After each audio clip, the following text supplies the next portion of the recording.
The United States presidential election of 1872 was the 22nd quadrennial presidential election held on Tuesday, November 5, 1872. The incumbent President Ulysses S. Grant was easily elected to a second term in office, with Senator Henry Wilson of Massachusetts as his running mate. Grant's decisive re-election was achieved in the face of a split within the Republican Party that resulted in a third party of liberal Republicans nominating Horace Greeley to oppose Grant. This action caused the Democratic Party to cancel its convention, support Greeley as well, and not nominate a candidate of its own. On November 29, 1872, after the popular vote was counted but before the Electoral College cast its votes, Greeley died. As a result, electors previously committed to Greeley voted for 4 different candidates for president and 8 different candidates for vice president. Greeley himself received 3 posthumous electoral votes, but these votes were disallowed by Congress.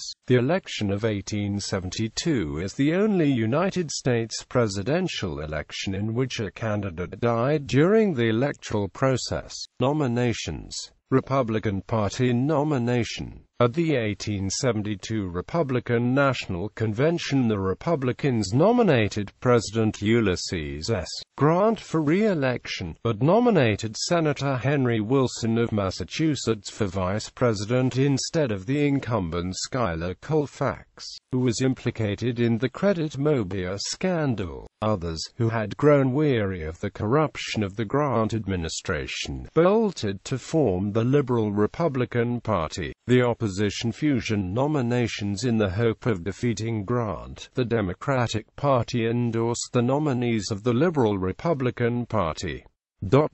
Liberal Republican Party nomination. An influential group of dissident Republicans split from the party to form the Liberal Republican Party in 1870. At the party's only national convention, held in Cincinnati in 1872, New York Tribune editor Horace Greeley was nominated for president on the 6th ballot, defeating Charles Francis Adams. Missouri Governor Benjamin Gratz Brown was nominated for vice president on the 2nd ballot. Democratic Party nomination. The 1872 Democratic National Convention met in Baltimore, Maryland, on July 9 to 10. Because of its strong desire to defeat Ulysses S. Grant, the Democratic Party also nominated the Liberal Republicans' Greeley-Brown ticket and adopted the platform. Greeley received 686 of the 732 delegate votes cast, while Brown received 713. Accepting the liberal platform meant the Democrats had accepted the New Departure strategy, which rejected the anti-Reconstruction platform of 1868. They realized that to win the election they had to look forward, not try to refight the Civil War.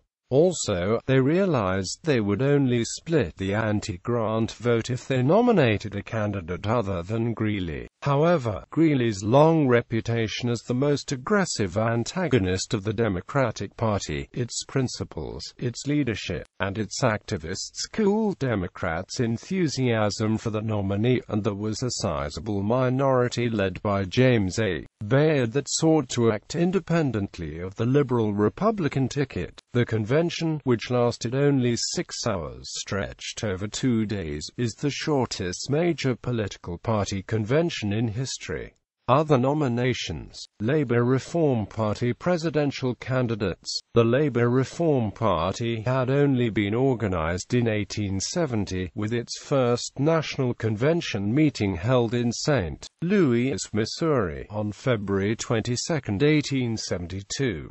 Initially, there was a fair amount of discussion as to whether the party should actually nominate anyone for the presidency at the time, or if they should wait at least for the Liberal Republicans to nominate their own ticket first. Every motion to that effect lost, and a number of ballots were taken that resulted in the nomination of David Davis, who was the front-runner for the Liberal Republican nomination at the time. Joel Parker, the governor of New Jersey, was nominated for vice president. While Davis did not decline the nomination of the Labor Reform Party, he decided to hinge his campaign in large part on the success of attaining the Liberal Republican nomination, so that he might at least have the resources behind them. After the convention, in which he failed to attain the nomination, Davis telegraphed the Labor Reform Party and informed them of his intention to withdraw from the presidential contest entirely. Joel Parker soon followed suit. A second convention was called on August 22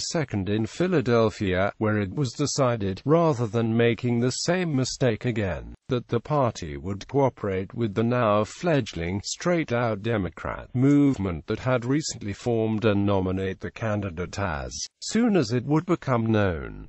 Unfortunately for the aims of the party, that movement's nominee, Charles O'Connor, also declined to run. Recognizing that it was now too late to nominate a ticket of their own, the party leadership decided to continue the campaign under O'Connor's name, even if he were not actually running.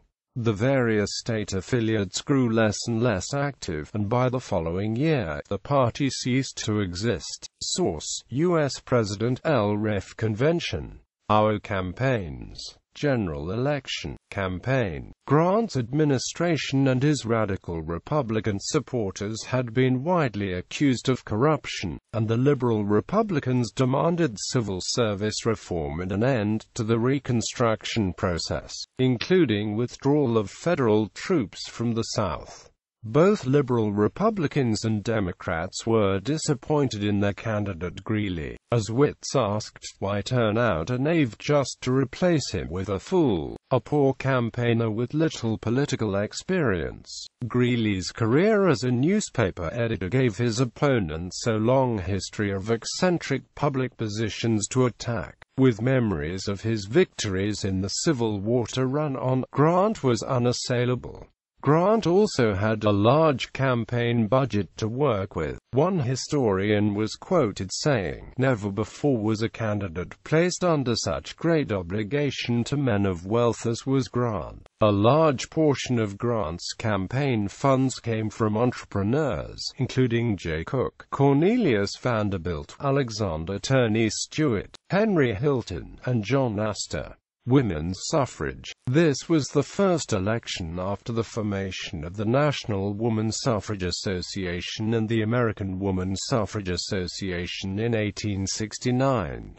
As a result, protests for women's suffrage became more prevalent. The National Women's Suffrage Association held its annual convention in New York City on May 9, 1872. Some of the delegates supported Victoria Woodhull, who had spent the year since the previous NWSA annual meeting touring the New York City environs and giving speeches on why women should be allowed to vote. The delegates selected Victoria Woodhull to run for president and named Frederick Douglass for vice president. He did not attend the convention and never acknowledged the nomination, though he would serve as a presidential elector in the United States Electoral College from the state of New York. Woodhull gave a series of speeches around New York City during the campaign. Her finances were very thin, and when she borrowed money from supporters, she often was unable to repay them. On the day before the election, Woodhull was arrested for publishing an obscene newspaper and so was unable to cast a vote for herself. Woodhull was ineligible to be president on Inauguration Day, not because she was a woman, but because she would not reach the constitutionally prescribed minimum age of 35 until September 23, 1873. Historians have debated whether to consider her activities a true election campaign. Woodhull and Douglass are not listed in election results below, as the ticket received a negligible percentage of the popular vote and no electoral votes. In addition, several suffragettes would attempt to vote in the election. Susan B. Anthony was arrested and fined $100 for attempting to vote. Results and disputed votes. Grant won an easy re-election over Greeley by a margin of 56% to 44%. Grant garnered 286 electoral votes to what would have been 66 electoral votes for Greeley, but Greeley died on November 29, 1872, just 24 days after the election and before any of the electors from the states Greeley won could cast the votes. Most of Greeley's electors cast the votes for other Democrats. Of the 2,171 counties making returns, Grant won in 1,335 while Greeley carried 833. 3 counties were split evenly between Grant and Greeley. During the joint session of Congress for the counting of the electoral vote on February 12, 1873, numerous objections were raised to some of the results. However, unlike the objections which would be made in 1877, these had no impact on the outcome of the election. The electors of Arkansas and Louisiana were rejected due to irregularities. They were not included in the total number of electors. Both states had voted for Grant. 3 Georgia electors had voted for Greeley for president. The votes for Greeley were rejected because Greeley was dead when the electors cast the ballots. The votes for B. Brads Brown for vice president were not affected. The electors were included in the total number of electors. Protests were raised against the votes of Texas, Mississippi, and of Mississippi elector J.J. Spellman. These electoral votes were ultimately accepted. This election was the last in which Alabama and Mississippi voted for a Republican until 1964. Arkansas would not be carried by a Republican again until 1972. Results. Source: Lippi, David. 1872 Presidential Election Results. Dave Lipps Atlas of U.S. Presidential Elections. Retrieved July 27, 2005. Source: Electoral College Box Scores 1789 to 1996. National Archives and Records Administration. Retrieved July 31, 2005. These candidates received votes from electors who were pledged to Horace Greeley, who died before the electoral votes were cast. Horace Greeley received 3 electoral votes for president, but these votes were disqualified because of his death. See breakdown by ticket below. The 14 electoral votes from Arkansas and Louisiana were not counted, and not included in this count. If these electoral votes were included, there would be 366 electoral votes total, and 184 would be needed to win. Geography of results. Cartographic gallery. Results by state. Source: data from Walter Dean Burnham. Presidential ballots 1836 to 1892 pp 247 to 57. Close states. Red font color denotes states won by Republican Ulysses S. Grant. Blue denotes those won by Democrat, Liberal Republican Horace Greeley. States where the margin of victory was under 5%: Maryland 0.69%, Virginia 0.98%, Delaware 4.23%, Tennessee 4.32%. Arkansas 4.35%, West Virginia 4.46%, Connecticut 4.81%. Margin of victory between 5% and 10%, Kentucky 5.87%, Alabama 6.38%, Indiana 6.41%, New York 6.46%, Florida 7.04%, Ohio 7.09%, New Hampshire 8.33%, New Jersey 9.04%, Wisconsin 9.16%, Georgia 9.94%. Source: Electoral College Box Scores 1789 to 1996. National Archives and Records Administration. Retrieved July 31, 2005. Breakdown by ticket. The used sources had insufficient data to determine the pairings of 4 electoral votes in Missouri. Therefore, the possible tickets are listed with the minimum and maximum possible number of electoral votes each. Greeley was disqualified, having previously died and thus become ineligible for the presidency, but the Brown vice presidential votes were counted.